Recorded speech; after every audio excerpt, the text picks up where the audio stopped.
So, moving right along, I want to talk now about how to raise super kids and then end with perhaps the most important session of the seminar.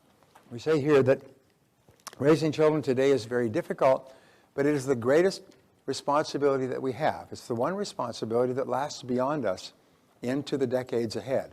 Everything else will come and go, but our children will not.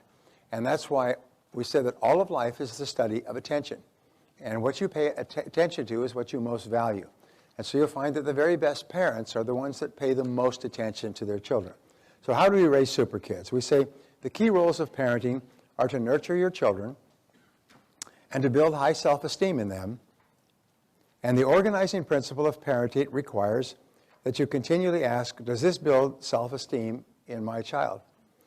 One of the things that Barbara and I did when our children were young is we told them that you are a very special person and you come from God. And God has sent you to us as a gift. We don't own you, you own yourself. But God has sent you to us as a gift to take care of until you grow up.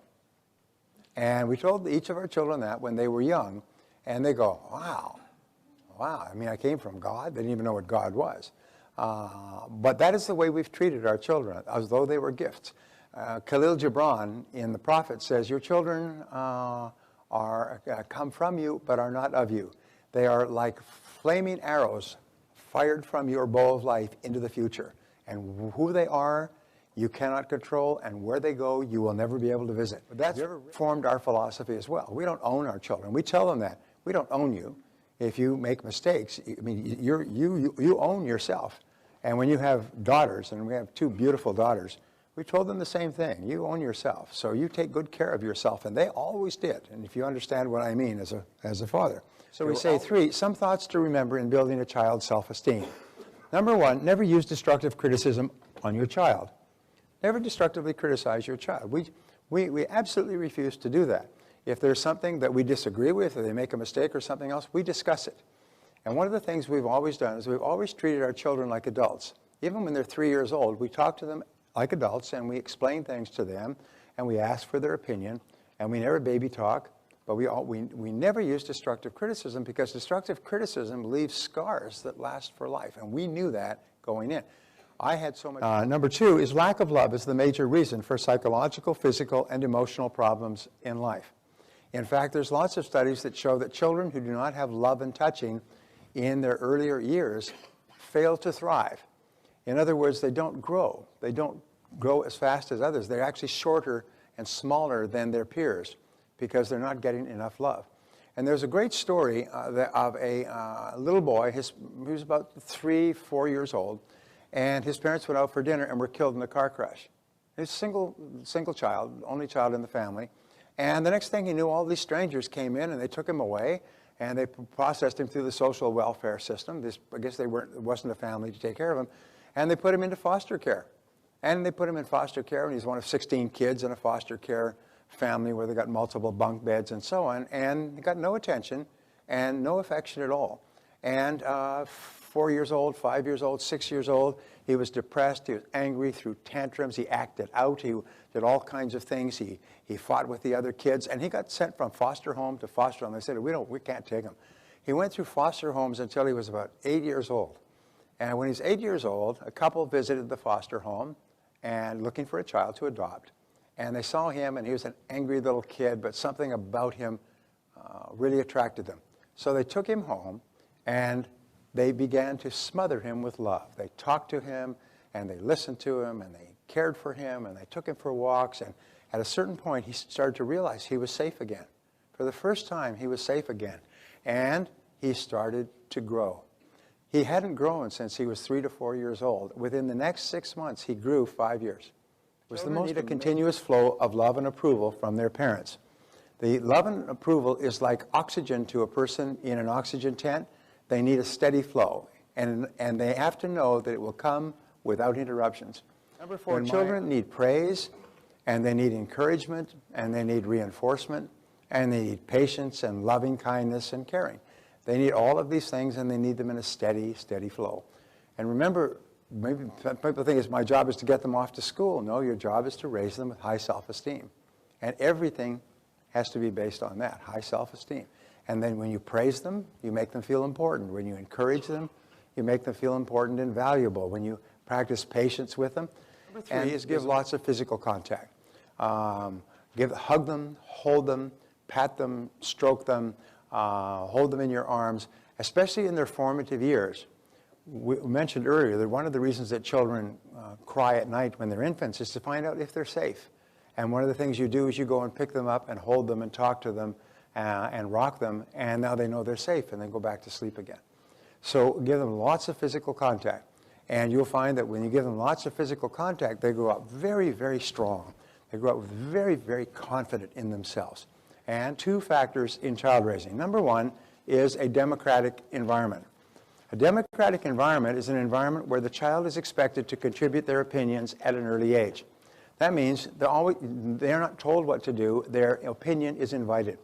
Now, we, with our kids, would always take them out, McDonald's or somewhere for dinner. So we'd always let them choose. We'd say, where do you want to go for dinner tonight? Someone would say McDonald's, someone would say Rubio's or something else. So whatever they choose, that would be where we would go. And we taught them this, not because of the food, but we wanted them to know that their opinion is important, and everybody in the family does what they decide to do. Our children are all leaders, in my estimate. They all see themselves as their opinions are important, and they're very, sometimes, outspoken with their opinions. But they are very confident in their opinions, and they're very confident saying what they believe. There's no wussies in our family. Because why? Because they've been led to believe that their opinions are important. They will come in when we're having parties with business people, and they'll come in, they'll talk. When they were young, they come in and they talk to them just like equals. They've always seen themselves as equals of adults because they've always been treated as equals of adults. The second factor is positive expectations. Positive expectations is that parents raise their children always expecting them to do well. Now, here's an important point, because I've had this discussion many times. People say, well, I have positive expectations of my kids. I insist that they get A's or they lose their car and their privileges. What's the problem with this? Well, it's not positive expectations that you have. It's positive demands. I demand that you do well, or I will withdraw my love and your privileges. And do you think this helps kids? And so positive demands are very different from positive expectations. Positive demands suggest that if you don't do it, you're going to have love withdrawn. And positive expectations are, I know you can do it. I know you can do it. So early on, teach your children to say, I like myself. I like myself. Tell them to say, I like myself. Now, when you're upset, say, I like myself. You just got a bad grade, say, I like myself. You're feeling angry, irritable, just say, I like myself. And kids are so suggestive that when they say it, they just smile. They can't stop. They can't say it and not smile. Most wonderful thing, because when you teach them to say, I like myself, then they become their own self-generating machines when they leave home. They know how to talk to themselves, how to think about themselves, how to set goals, and they just become positive, high self-esteem young people.